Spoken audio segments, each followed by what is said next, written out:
नमस्कार दोस्तों, स्वागत है आपके अपने चैनल आईएएस एनालिसिस में।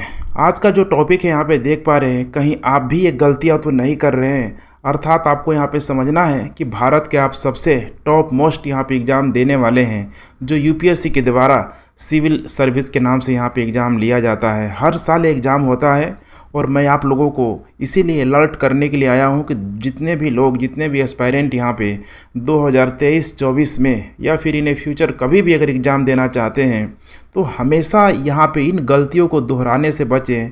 अब ये कौन कौन सी गलतियाँ हैं, तो लगभग मैंने 15 गलतियों को यहाँ पे इंडिकेट किया है। इन 15 गलतियों को सुनिए आप, ताकि आपके सफलता में ये किसी प्रकार का बाधक नहीं बने और आपको और एक स्मूथली जो प्रिपरेशन के लिए पूरी तरीके से मोटिवेट कर सके, आपकी स्ट्रेटजी को यहाँ पे बेहतर बनाने में ये मदद कर सके। वैसे इन 15 चीज़ों को मैं बारी बारी से यहाँ पे एक्सप्लेन करने वाला हूँ। ऑलरेडी देखिए हमारे द्वारा यहाँ पे काफ़ी यहाँ पे प्रयास किया जा रहा है, इसीलिए यहाँ पे मैंने मेंशन भी किया हुआ है। हमारा प्रयास हम एफर्ट ही लगा सकते हैं अपने मेहनत के माध्यम से, लेकिन हमसे भी ज़्यादा मेहनत आपको करना होगा एक रिजल्ट के लिए, तभी जाके सफलता आपके कदम चूमेगी। तो चलिए हम लोग बारी बारी से इन 15 जो गलतियों को प्रयास करते हैं देखने का, ताकि आप भी इनसे सीखे पूरी तरीके से। ऐसा हो ही नहीं सकता है कि आप इन 15 गलतियों में से कुछ भी गलती, एक भी गलती आप यहाँ पे नहीं कर रहे होंगे। बिल्कुल कर रहे होंगे, देखेंगे तो आपको और बेहतरीन तरीके से एक आइडिया मिल पाएगा और उन गलतियों को यहाँ पे करने से आप बच पाएंगे। तो चलिए क्लास को शुरू करते हैं। नए लोग हैं तो चैनल को सब्सक्राइब कर लीजिए। कोई भी क्वेरी है व्हाट्सएप करें, पीडीएफ के लिए टेलीग्राम चैनल को ज्वाइन कर लीजिए।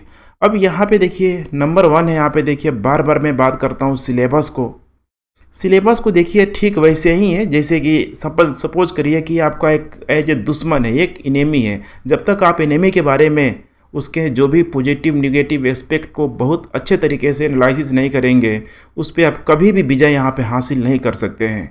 तो यहाँ पे लगभग 90% स्टूडेंट के साथ समस्या यही होती है कि वो सही ढंग से यूपीएससी के सिलेबस को ही यहाँ पे समझ नहीं पाते।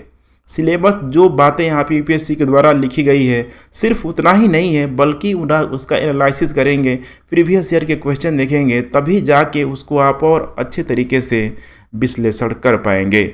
तो नंबर 1 है, यहाँ पे देख पा रहे हैं कि सिलेबस इसका काफ़ी विशाल है, नो डाउट है। इसीलिए यहाँ पे आपको समझना है कि सारा जो टॉपिक है देखिए एक टाइप का यहाँ पे रिलेवेंट नहीं है, बहुत सारे ऐसे टॉपिक हैं जो इसमें इरिलेवेंट है। तो विषय और टॉपिक में आपको सामंजस्य स्थापित करने की कोशिश करना है।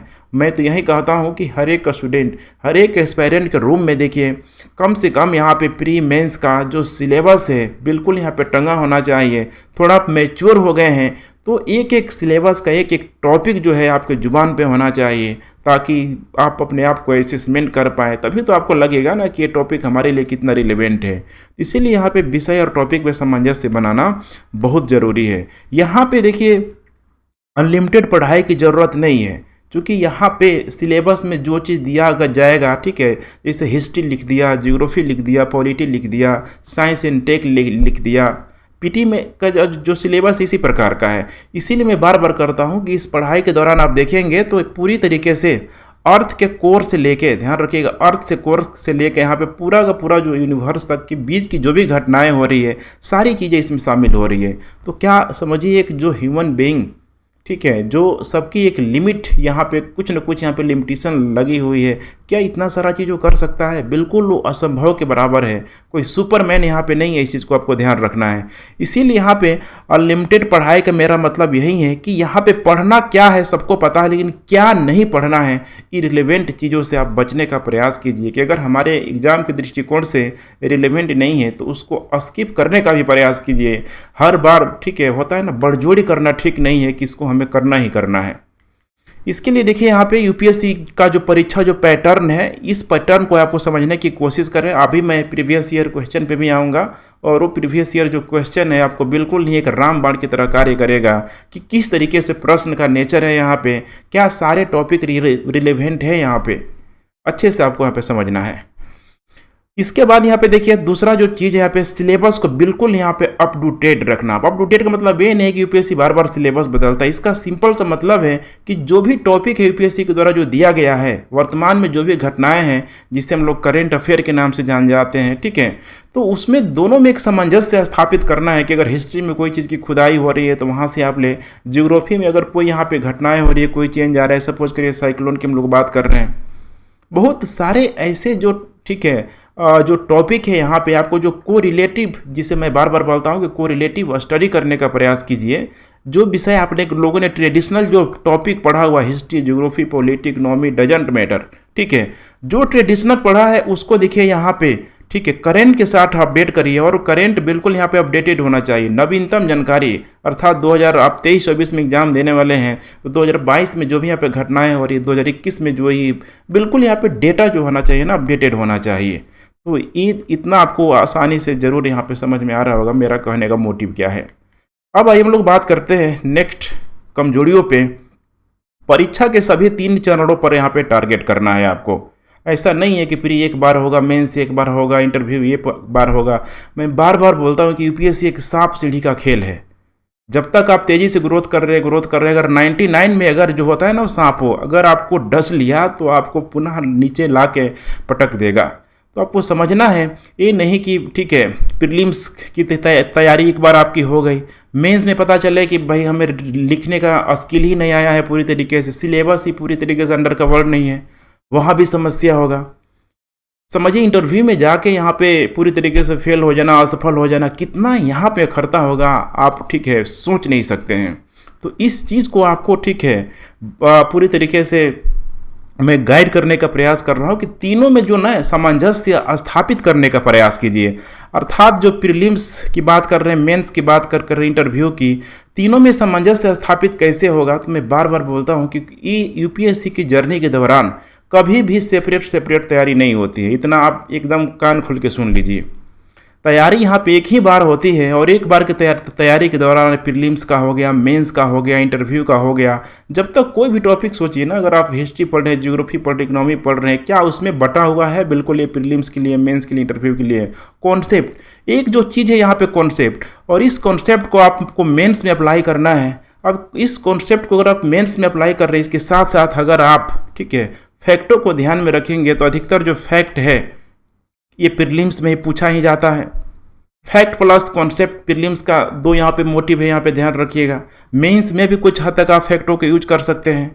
और तीसरा जो इंटरव्यू है, ठीक है, कहीं ना कहीं देखिए जब तक आप प्रीलिम्स और मेंस का जो पोर्शन है कहीं ना कहीं देखिए आपके अंदर वही जिंदा रखता है जो इंटरव्यू में आपको बोलने की क्षमता देता है। अदरवाइज, ठीक है, उन्हें भी पता है कि आप प्रीलिम्स क्वालिफाई करके आए हैं, मेंस क्वालिफाई करके आए हैं, तो इंटरव्यू में, ठीक है, ऐसा नहीं है। वहाँ पर आपका व्यक्तिगत जो व्यक्तित्व का जो परीक्षण होता है, कहीं ना कहीं यहाँ पर इस प्रक्रिया से आप गुजरे हैं, यहीं पे आपको यहाँ पे फेस करना होता है। किसी भी टॉपिक से रिलेटेड अगर वे लोग बात करते हैं तो इंटरव्यू में फंसाने की कोशिश करते हैं, लेकिन यहाँ अगर आपको कॉन्सेप्ट, आइडियोलॉजी में अगर कोई समस्या नहीं है तो आसानी से आपका इंटरव्यू भी निकल जाएगा।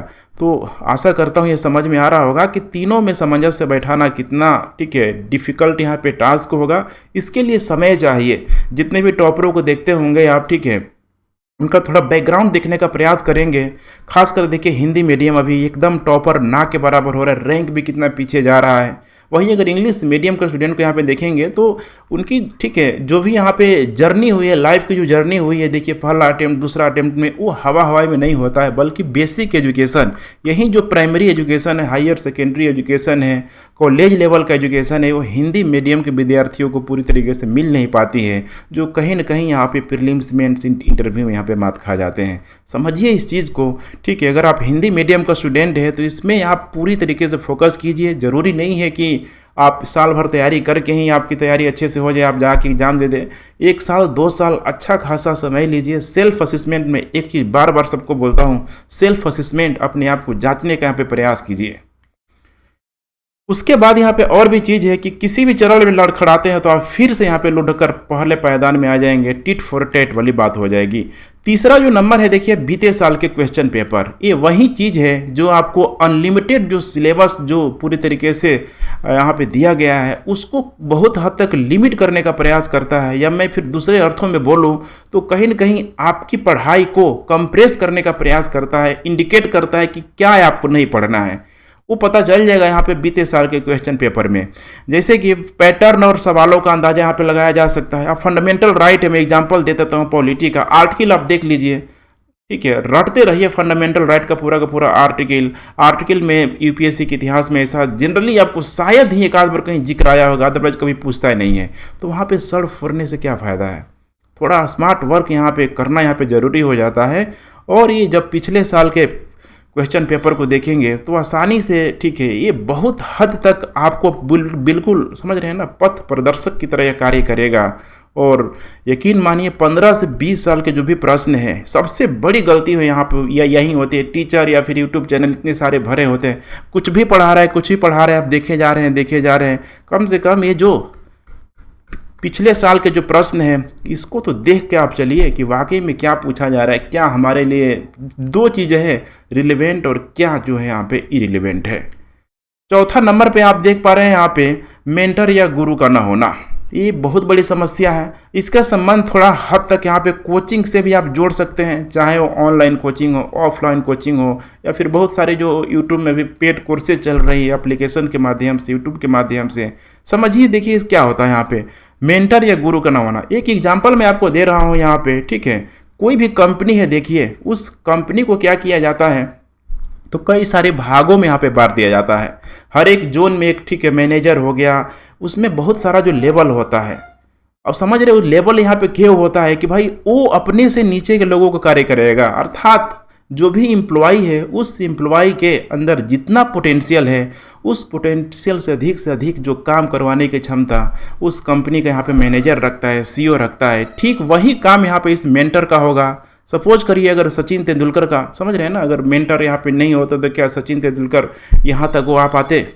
विराट कोहली के साथ जितनी भी आप जिसे हम लोग लीजेंड बोलते हैं, ठीक है, उनका अगर एग्जाम्पल देखेंगे तो सबसे जो बड़ा रोल होता है वो होता है गुरु की भूमिका, मेंटरशिप की भूमिका यहाँ पे होता है। इसीलिए बहुत ज़रूरी हो जाता है।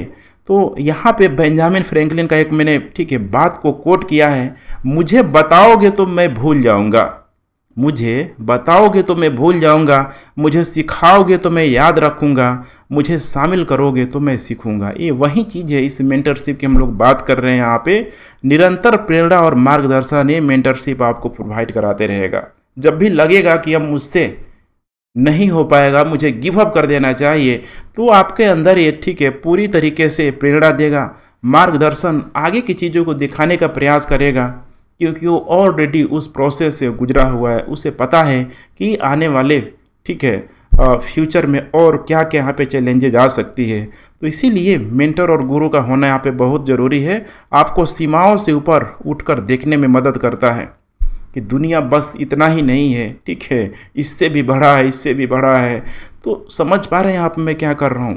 कोशिश कीजिए जिस किसी को आप, ठीक है, मानते हैं, चाहे ऑफलाइन टीचर हो, ठीक है, ऑनलाइन टीचर हो, या फिर क्लास में हो गया, ठीक है, अलग अलग सब्जेक्ट हो गया, ठीक है। अब ऐसा नहीं है कि ज़रूरी मेंटरशिप यहाँ पे एक ही हो सकता है। हिस्ट्री के लिए जिसको मानते हैं वहाँ से अप्रोच लीजिए, ज्योग्राफी के लिए मानते हैं, पॉलिटी के लिए मानते हैं, इकोनॉमी के लिए मानते हैं। इससे क्या होगा कि आपको उस विषय में, ठीक है, मेंटरशिप को, ठीक है, माध्यम से बेहतरीन तरीके से देख रहे हैं ना, आपके पोटेंशियल से अधिक को वर्कआउट कराने की पूरी तरीके से क्षमता रखेगा और आप ही करेंगे, ठीक है। वही है, मैं बार बार एग्जांपल देता हूँ हनुमान और जामवंत के। देखिए हनुमान जी को पता नहीं था कि हमारे अंदर इतनी पोटेंशियल है, इतनी, मतलब हम एकदम शक्तिमान है, लेकिन जामवंत ने जैसे याद दिलाया, देखिए कहाँ से कहाँ मामला चला गया। तो इसीलिए ज़रूरी है हर हनुमान के लाइफ में एक जामवंत का होना बहुत ज़रूरी है, और वो यहाँ पे मेंटरशिप के रूप में आपको मिल जाएगा। नेक्स्ट हम लोग बात करते हैं समय प्रबंधन की कमी। देख रहे टाइम मैनेजमेंट, ठीक है, और यूपीएससी बहुत हद तक मैनेजमेंट का ही खेल है। देखते चलिए, सबसे प्रभावी जो हथियार है यूपीएससी के दौरान यही है, क्योंकि समय प्रबंधन ऐसा चीज़ है, देखिए हर, ठीक है, ह्यूमन जो बीइंग है यहाँ पे, खासकर इंडिया में हमारा जो कल्चर है, ट्रेडिशन है, शादी विवाह है, ठीक है, इतनी सारी बीमारियां हैं, सबके साथ सामंजस्य बैठा के चलना इतना यहाँ पे आसान नहीं होता है। और नहीं तो जब आप बाहर तैयारी करने के लिए निकलते हैं तो इतने सारे दोस्त, ठीक है, फ्रेंड, बहुत सारी जो बाधाएं हैं आपको रोकने का प्रयास करती है। अब इसमें किस तरीके से आप, ठीक है, समय प्रबंधन कर रहे हैं, टाइम का मैनेजमेंट कर रहे हैं, बहुत मायने रखता है। इसीलिए ज़रूरी है आपको बेहतर टाइम टेबल। अब टाइम टेबल ये नहीं होना चाहिए कि 7 से 9, ठीक है, सुबह का अखबार पढ़ना चाहिए, फिर 9 से 11, मतलब कुछ लोग तो ऐसे टाइम बना लेते हैं कि बीच में खाना खाने का भी, लंच डिनर, ठीक है, जो भी ब्रेकफास्ट है उसे भी स्किप कर देते हैं। वैसे टाइम टेबल नहीं बनाना है। अगर 8 से 10 घंटे ही अगर आपके पास बच रहा है, 6 से 8 घंटे ही अगर आपके पास बच रहा है, तो इसी को यहाँ पे टाइम जोन में कन्वर्ट करने की, मैंने टाइम के अनुसार, ठीक है, इसको बांटने की कोशिश कीजिए। और बिल्कुल ही यहाँ पे ऑनेस्टली, मतलब चीटिंग तो यहाँ पे चल ही नहीं सकता है।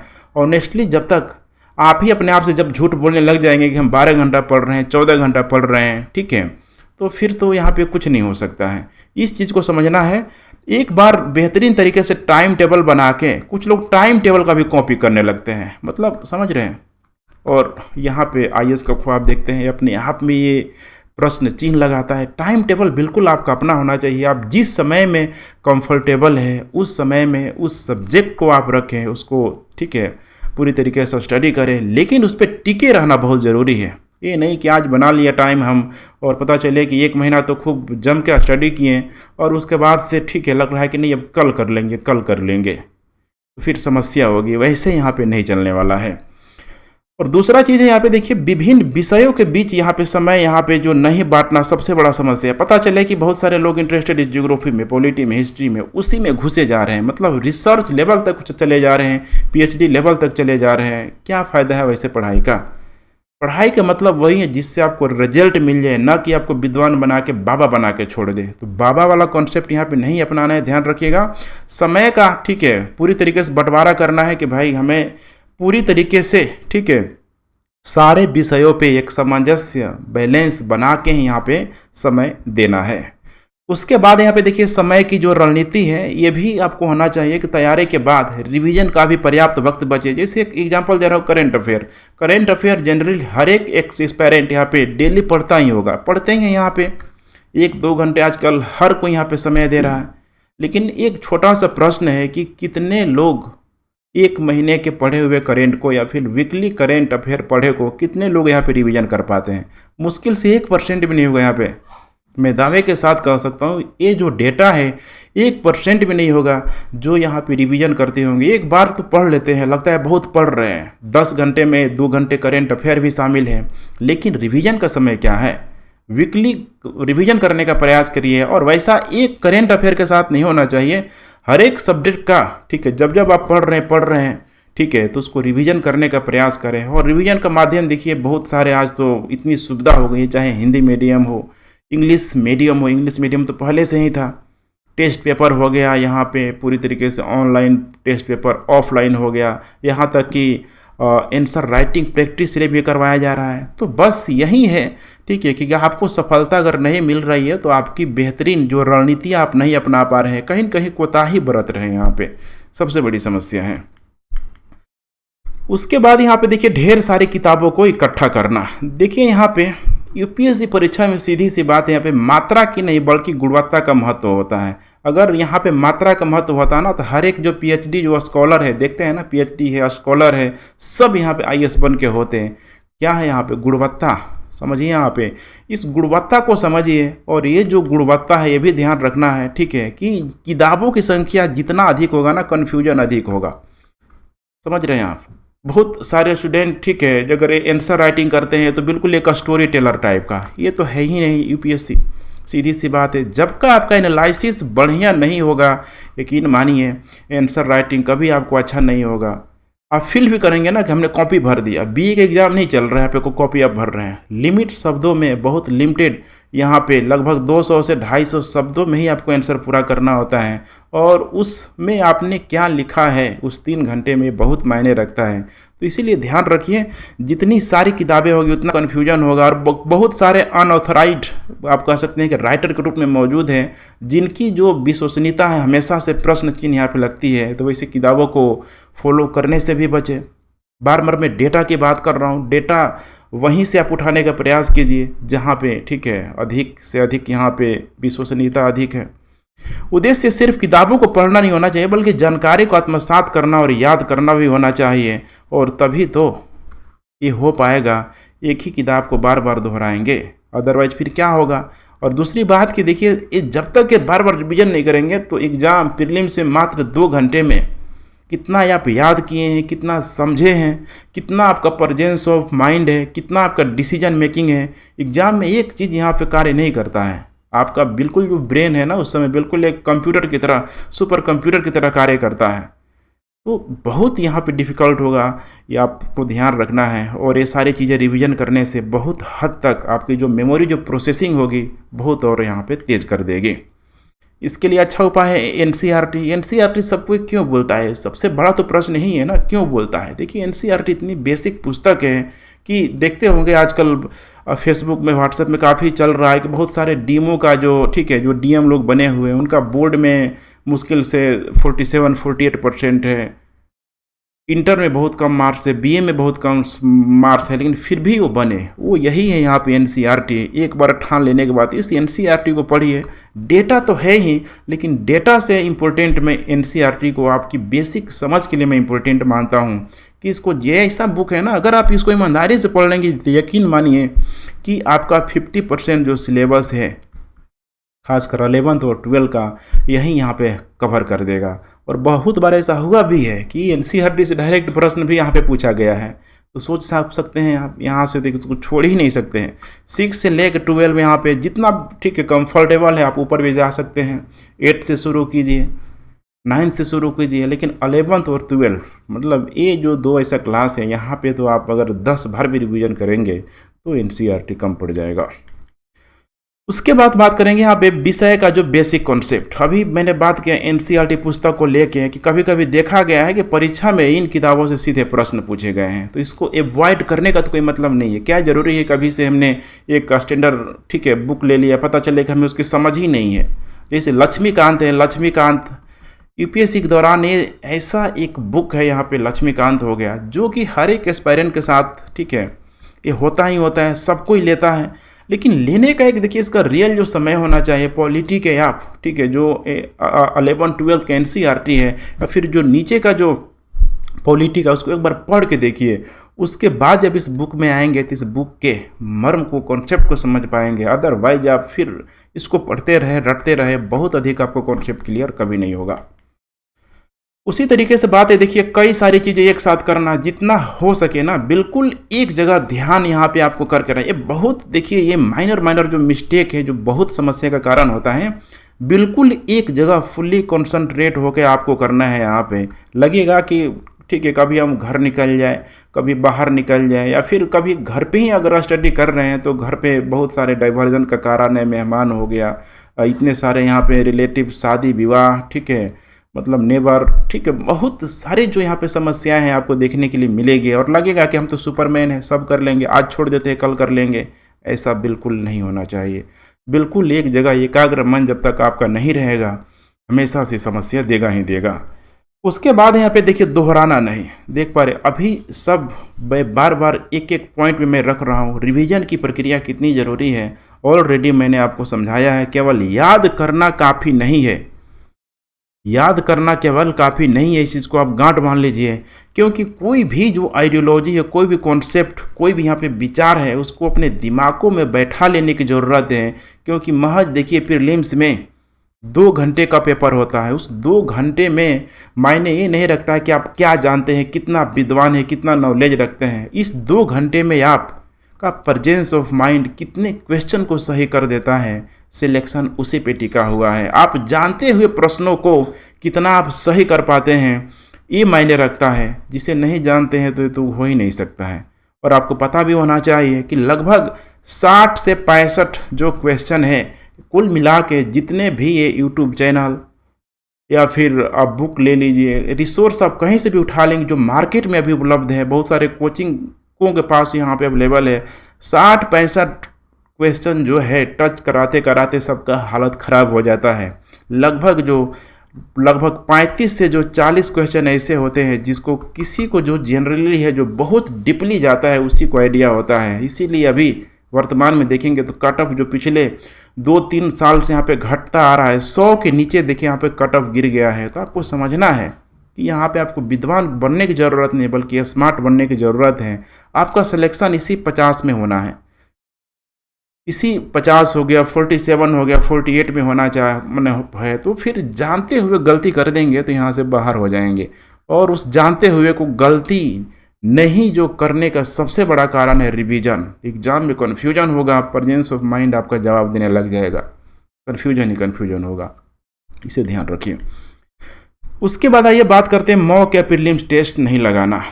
फिर मैं उसी चीज़ को मैं बोलूँगा कि जिस चीज़ की आप तैयारी कर रहे हैं उसके प्रकृति को, इसके नेचर को, ठीक है, थोड़ा सा होता है ना, कभी कभी डेमो यहाँ पे किया जाता है। जैसे किसी दुश्मन के साथ लड़ना है तो पूरी उसकी रणनीति यहाँ पे समझनी होती है। ये मॉक टेस्ट या प्रैक्टिस यही आपको सपोर्ट करता हुआ नजर आएगा।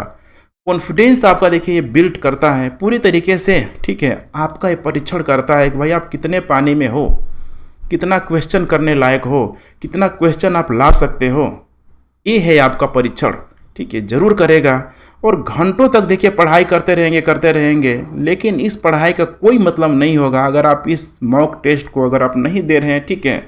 देना चाहिए, इसको मैं खुल के मैं सपोर्ट करता हूँ। जहाँ से जो प्रश्न मिले, ये नहीं है कि बहुत अच्छा विजन का हो गया, जैसे दृष्टि का हो गया, बाजीराव का हो गया, मतलब दुनिया भर के यहाँ पे कोचिंग संस्थान यहाँ पे जो लगे हुए हैं, ठीक है। जहाँ आप कंफर्टेबल है, ठीक है, वहाँ आप देने का प्रयास कीजिए। अपना सेल्फ असेसमेंट, एक चीज़ याद रखिएगा, सेल्फ असेसमेंट और ऑनेस्टी, यही 2 चीज़ है आपको रिजल्ट लाने में पूरी तरीके से मदद करेगी। तो हमेशा इस चीज़ को ध्यान रखिए यहाँ पे, ठीक है। आपको अपनी तैयारी के बारे में सही जानकारी, ठीक है, नहीं मिल सकती है जब तक आप मॉक या प्रैक्टिस टेस्ट नहीं लगाएंगे, चाहे वो प्रीलिम्स हो, चाहे वो मेंस हो, चाहे वो इंटरव्यू हो। देखते होंगे इंटरव्यू आजकल बहुत सारे चैनलों में इंटरव्यू यहाँ पे डाला जा रहा है। सोचिए जितने भी एक बार मेंस क्वालिफाई करते हैं ना, तुरंत जाएंगे और इंटरव्यू की वो तैयारी करेंगे। एक जो एस्पायरेंट है, जो मेंस जो क्लियर किया रहता है, ठीक है, मतलब मेरी नज़र में इतने लोग, एक समझ रहे, एक इंटरव्यू देने के लिए लोग 40-50 इंटरव्यू की प्रक्रिया से लोग गुजर जाते हैं। हर एक कोचिंग को जगह ज्वाइन कर लेते हैं, जहाँ मैंने उनको, ठीक है, कंफर्टेबल लगता है वहाँ जाकर वो ज्वाइन करते हैं। इतना यहाँ पर मेहनत करना होता है, तो आपको समझना है इस चीज़ को। उसके बाद है देखिए रचनात्मक ग्रुप स्टडी, सामूहिक अध्ययन का अभाव। ये भी एक बहुत बड़ी समस्या है। हालांकि बहुत सारे जो टॉपरों हैं, ठीक है, टॉपर है, उनका अगर इंटरव्यू वगैरह सुनेंगे तो उनको लगेगा कि नहीं भाई दूसरे से मतलब कितने लोग सपोर्ट करेंगे कि नहीं, ज़रूरी नहीं है कि भाई ग्रुप में स्टडी करो, सेल्फ करो, कितने लोग यहाँ पे सपोर्ट करेंगे। तो ये बिल्कुल ये आप पे डिपेंड करता है, क्योंकि देखिए अकेले पढ़ाई करना सबसे बेहतर होता है। खुद की सीखने की यहाँ पे क्षमता होती है कि भाई आप कितना कर पा रहे हैं। लेकिन इसमें देखिए ग्रुप में क्या होता है कि अध्ययन के लिए आपको एक रचनात्मक समूह आपके मनोबल को बढ़ा सकता है और विषय पर पकड़ को मजबूत कर सकता है। और तो और अगर आप 5 का ग्रुप है, 10 का ग्रुप है, तो अपने आप का लेवल को आप जान सकते हैं कि बाकी अन्य लोगों के कंपेरिजन में हम कहाँ हैं। लेकिन इसकी सबसे बड़ी एक नेगेटिविटी यही है कि डिस्कशन तो हो, पता चले 5 का ग्रुप बने, ठीक है, पॉलिटी का सब्जेक्ट पढ़े हैं, डिस्कशन होना चाहिए पॉलिटी में, ठीक है, यहाँ पॉलिटी एंड कॉन्स्टिट्यूशन में डिस्कशन होना चाहिए, चला जाएगा मामला पॉलिटिक्स में। समझिए ये सबसे बड़ी समस्या यूपीएससी के दौरान। ज्ञान तो हो जाएगा सबका ना, और ज्ञान जब सबका हो जाएगा तो विचार देखिए टकराएगा ही टकराएगा। विचार टकराएगा तो आवाज़ करेगा, ठीक है, और आवाज़ करेगा तो फिर ये ग्रुप जो है ना, ग्रुप की रचनात्मकता यहाँ पे चली जाएगी, ठीक है। तो यहाँ पे पॉलिटी एंड कॉन्स्टिट्यूशन का अध्ययन करना है, बाकी जितने सारे चीज़ है उसका अध्ययन करना है, सिर्फ पॉलिटिक्स को छोड़ दे। पॉलिटिक्स को छोड़ देंगे तो अच्छा खासा ग्रुप यहाँ पे बन सकता है, लेकिन ऐसा होता नहीं है ना हर जगह। चाहे किसी भी रिलीजन हो गया, कास्ट हो गया, ये तो 2 ऐसे मुद्दे हैं, इंडिया में जाता ही नहीं है। तो कोशिश कीजिए कि भाई जितना हो सके इसको अवॉइड करने की कोशिश कीजिए, ठीक है। अप्रासंगिक वैकल्पिक विषयों को चुनना, ये भी एक बहुत बड़ा समस्या है। कितने सारे मैसेज आते हैं, सर वैकल्पिक विषय कौन चुने। अब सोचिए अगर आप वैकल्पिक विषय खुद से आप नहीं चुन पा रहे हैं, अपने इंटरेस्ट आप खुद नहीं चुन पा रहे हैं, तो फिर आप चले हैं सिविल सर्विस की एग्ज़ाम की तैयारी करने, आईएएस बनने, ये अपने आप में प्रश्न चिन्ह लगाते हैं। बहुत कड़वी बात नहीं बोल रहा हूँ, बहुत लोगों को खराब भी लग सकता है, लेकिन खुद सोचिए, झुंड का हिस्सा देखिए कभी नहीं बनना चाहिए। झुंड का हिस्सा इन द सेंस कि देख मतलब एक ट्रेंड चलता है ना, जिस टॉपर लोगों का, ठीक है, टॉपर जो 5 to 10 जिनका रैंक है, ठीक है, 1 to 10 जिसका रैंक है, 1 to, ठीक है, 20 जिसका रैंक है, उनके बातों को सुनेंगे तो भाई अब देखिए मैथ से लोग टॉप कर जाते हैं, इकोनॉमी से टॉप कर जाते हैं। अगर आप उस विषय पे कंफर्टेबल नहीं हैं तो क्या वो टॉपर का विषय लेने से आपका वैकल्पिक विषय अच्छा हो जाएगा? वैकल्पिक का मतलब समझिए, आपका वैकल्पिक है, आपका वैकल्पिक कि आप किस जोन में, आप किस सब्जेक्ट में आप कंफर्टेबल हैं, उसी चीज़ को आप लेने का प्रयास कीजिए। किसी से इसमें पूछने की ज़रूरत नहीं है। जो आपको लग रहा है हिस्ट्री कंफर्टेबल, हिस्ट्री लीजिए, पॉलिटी कंफर्टेबल है, पॉलिटी लीजिए। बस कोशिश यही कीजिए आप कि जिस किसी को आप वैकल्पिक विषय के रूप में यहाँ पे अपना रहे हैं, ठीक है, उसका सिलेबस का पूरी तरीके से विश्लेषण करें। कन्फ्यूजन हो रहा है, लगता है कि आपको हिस्ट्री, जियोग्राफी है, पॉलिटी है, इकोनॉमी है, लगता है कि सब में इंटरेस्ट है, सिलेबस देखिए, सिलेबस देखिए सबका। बाकी और भी बहुत सारे ऑप्शनल सब्जेक्ट है, सबका सिलेबस देख के सेल्फ असेसमेंट करने का प्रयास कीजिए। टॉपिक को देखिए कि कहाँ कहाँ मैं कंफर्टेबल हूँ, कहाँ कहाँ मैं बोलने में कंफर्टेबल हूँ, क्योंकि इंटरव्यू वगैरह में भी जो मेंस का जो वैकल्पिक विषय है, काफ़ी वहाँ पे ध्यान रखा जाता है कि आपका वैकल्पिक विषय जितना मजबूत होगा, इंटरव्यू में भी आपको सपोर्ट करेगा। कोशिश कीजिए यहाँ पे, ठीक है, विश्लेषण करने का। झुंड का हिस्सा कभी नहीं बने। अगर आपको जो विषय, ठीक है, सारा विषय यहाँ पे ऐसा नहीं है कि कोई बहुत अच्छा है, कोई ख़राब है, जिसमें आप कंफर्टेबल हैं उसी को लेने का प्रयास कीजिए।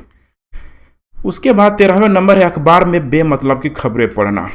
ये भी एक बहुत बड़ा मुद्दा है, ठीक है, खासकर हिंदी मीडियम में। दैनिक जागरण हो गया, जनसत्ता हो गया, ठीक है। दैनिक जागरण में तो कभी कभी मैं, ठीक है, जब न्यूज़ में देखता हूँ तो उसमें पता चलता है कि एक न्यूज़पेपर में 10 बार 12 बार, ठीक है, हमारे देश के प्रधानमंत्री मोदी जी का ही फ़ोटो होता है। तो खैर यहाँ पे मैं किसी पार्टी पॉलिटिक्स को मैं इंडिकेट करना नहीं चाहता हूँ, मैं यही चाह रहा हूँ कि बेमतलब की खबर पढ़ना, ये जितना जल्दी हो सके सीख जाइए कि एग्ज़ाम के लिए क्या रिलेवेंट है, क्या इरिलेवेंट है। पॉलिटिक्स, हमेशा मैं बार बार बोल रहा हूँ, पॉलिटिक्स, इसको जितना हो सके नल एंड अवॉइड करिए, ठीक है, पूरी तरीके से अवॉइड करिए, ठीक है। अपडेटेड जरूर रहिए कहाँ कहाँ क्या हो रहा है, लेकिन वहाँ पे डीपली जाने की ज़रूरत नहीं है। कहाँ की सरकार गिर रही है, कहाँ की सरकार खड़ी हो रही है, क्या कभी ऐसे एग्जाम में आएंगे प्रश्न? सोचिए आप, कभी नहीं आएंगे। उचित लेख जितना भी एडिटोरियल होगा, ठीक है, एडिटोरियल को लेकर बिल्कुल ही आप, ठीक है, सेंसिटिव रहिए।